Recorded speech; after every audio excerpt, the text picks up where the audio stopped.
Sardinia is undoubtedly one of the most overlooked areas of ancient interest to be found anywhere in the world.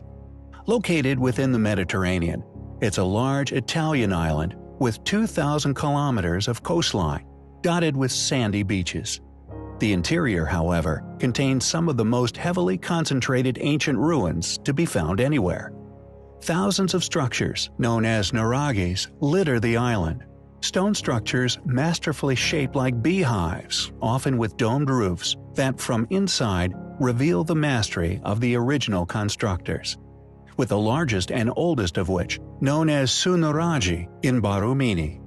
The nuraghe is a unique feature of the island of Sardinia that, according to mainstream academia, were constructed during the Nuragic Age, between 1900 and 730 BC.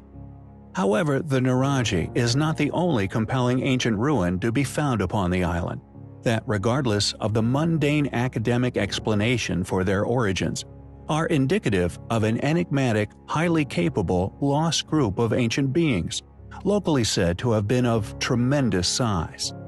Known as the Giants' Graves, or Tumba de Gigantes locally, the legends that can be found still circulating within the local population tell of giants having once been responsible for these structures, with the graves supporting such claims due to their enormous scale.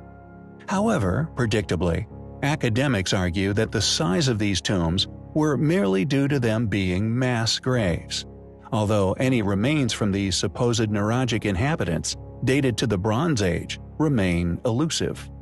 Additionally, many of these giant graves, which number around 800, are constructed using enormous megalithic stones many tons in weight. This use of enormous stones is strangely absent from the 2,000 or so nuraghe that are instead constructed from more manageably sized stones. However, interestingly, legends in other areas of the Med, such as the Naveta d'Estodomes found in Minorca, also built with manageable stones, shares these legends of giants having once been responsible. A structure built for human habitation by supposed giants using similarly sized stones as the nuraghe. Gantia, found on yet another Mediterranean island called Gozo, shares these same local legends of giant builders. Is it mere coincidence that all of these ancient ruins are found within the same global vicinity as each other?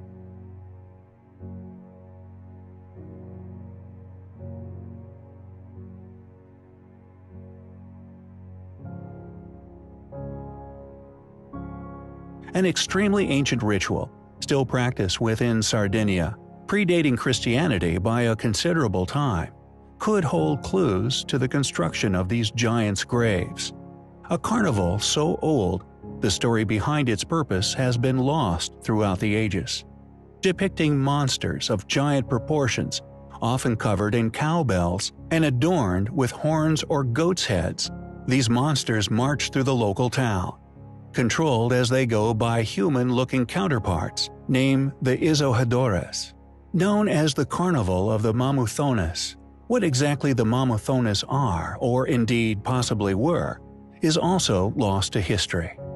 Although these beasts, who grunt and stomp through the town center, are tethered and controlled by the Isohadores as they go. Were these mysterious beasts once a real creature? Were they utilized for their strength and size by these Isohadores to build the inexplicable structures still found within Sardinia? Are these widespread yet openly shared local legends passed down from generation to generation pertaining to giants having once been responsible for Sardinia's intriguing ruins a true story? With the visually stunning ancient ritual still preserved by the Sardinians, clues to the origins of the giants' graves, and indeed the nuraghes? We find the spectacle practiced by the Sardinians, along with their local legends surrounding the giants' graves, highly compelling.